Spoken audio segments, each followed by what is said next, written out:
The sun rose over the mighty Persian Empire, lighting the golden walls of King Xerxes' magnificent palace in Susa. The empire stretched far and wide, full of power, wealth, and authority. Inside the palace were halls filled with jewels, shining pillars, decorated chambers, and endless feasts.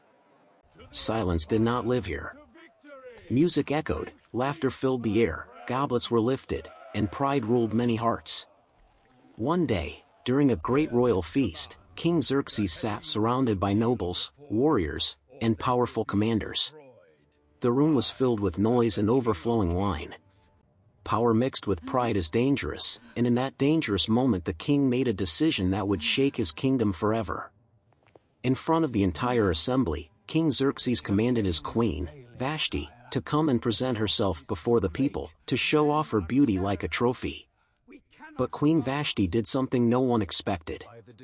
She said no. Just one word. But that one word fell like thunder.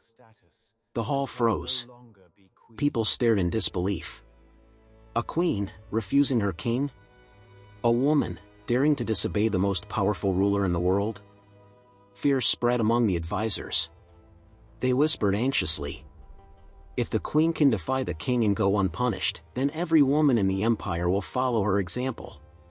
Respect will vanish. Authority will collapse." So the decision was made. Vashti was stripped of her crown. Her royal position was taken away.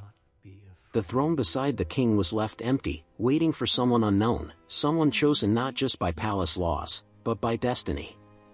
Across the vast empire, in a completely different world from royal luxury, lived a young Jewish girl named Hadassah, known as Esther. She was orphaned, raised lovingly by her cousin Mordecai, who treated her as his own daughter.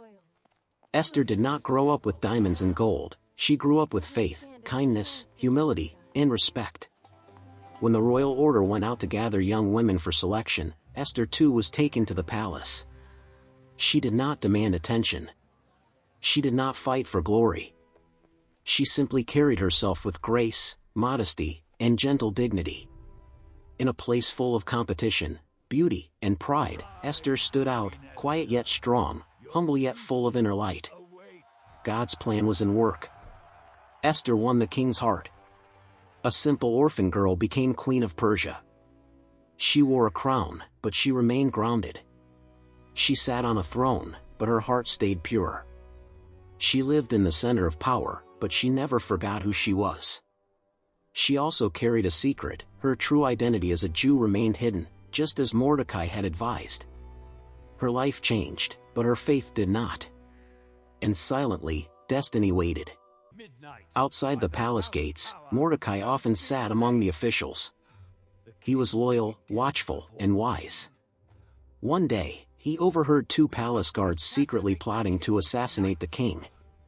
Without wasting a moment, he forwarded the warning. The plot was investigated, discovered true, and the king's life was saved. His name was recorded in the royal chronicles, but no reward came. No honor. No recognition. But heaven had already written his reward. Then entered one of the most dangerous men in the empire, Haman. Ambitious. Arrogant. Hungry for respect. Addicted to power. The king promoted Haman to the highest position after himself. Everyone was commanded to bow before him whenever he passed. Everyone did. Except Mordecai. He refused to bow to any human being the way one bows to God. His loyalty belonged to the Almighty alone. Haman noticed. He burned with anger. His pride transformed into hatred, and hatred grew into something horrifying. It was not enough for him to punish Mordecai. He wanted an entire nation destroyed. He wanted the Jews wiped out completely. He approached the king with deceitful words, twisting truth into poison. There are people scattered across your empire who do not follow your laws. They are different, rebellious, dangerous. It would benefit the empire if they were removed. The king, unaware of the truth, agreed. A decree was issued. A date was chosen. The command was sealed. Every Jew in the empire would be executed. When the news spread, terror swept through Jewish communities.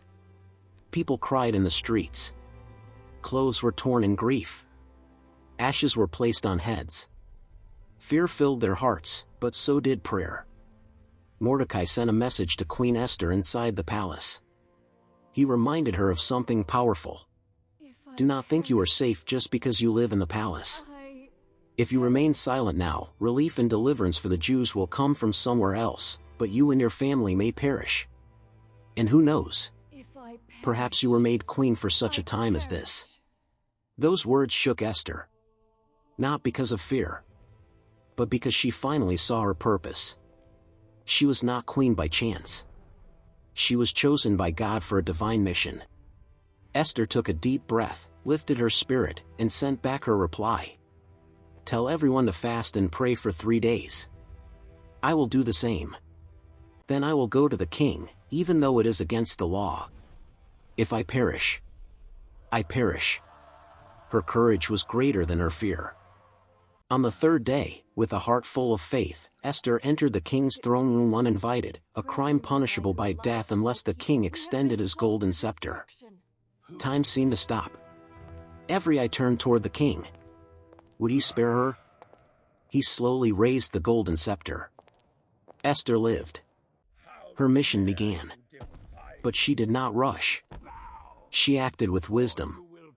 She invited the king and Haman to a private banquet. Haman felt honored. His pride swelled higher. He left the banquet confident, convinced Esther admired him and his importance. But when he once again saw Mordecai refusing to bow, his hatred exploded. He ordered a massive gallows to be built, 75 feet high.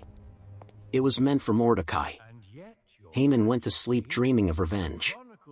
But that same night, the king could not sleep. He asked for the royal records to be read. The story of Mordecai saving his life was brought forward. Shock spread across the king's face. What honor was given to this man? He asked. None, the servants replied. At that very moment, Haman walked in, ready to ask permission to hang Mordecai. Before he could speak, the king asked, what should be done for a man the king wishes to honor? Haman's ego immediately assumed it was him. He described the highest honor possible: royal robes, royal horse, royal procession, public praise. The king smiled. Excellent. Do everything you just said, for Mordecai. The ground shook beneath Haman's pride. His heart shattered. His humiliation echoed throughout the city as he was forced to lead Mordecai through the streets, shouting honors for the man he hated most. The tables of destiny had begun to turn. Soon after, the second banquet arrived. The king and Haman sat before Queen Esther. The king gently turned to her and asked again, Tell me, Esther, what is your request? Even half my kingdom, I will grant it. Silence filled the room. This was the moment. This was why she was chosen. With courage flowing stronger than fear, Esther spoke with calm strength. My king, spare my life. And spare the life of my people. We have been sold. We have been condemned to destruction and death. The king's face darkened with confusion and anger. Who would dare do such a thing? Who is he? Esther slowly lifted her hand toward Haman.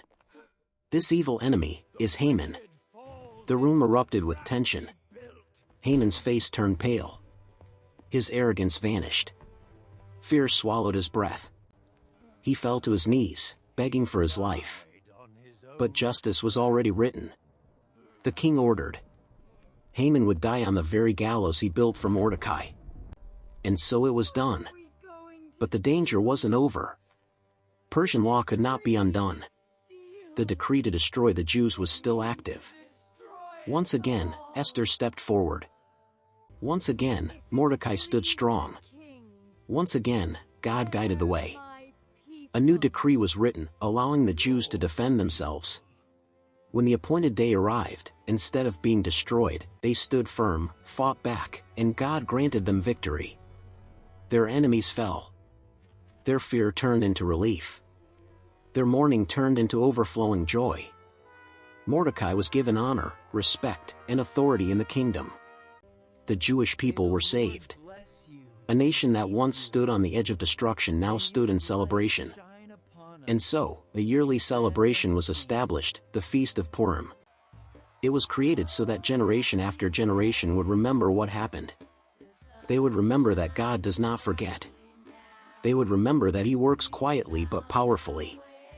They would remember that when human plans fail, God's plans rise higher.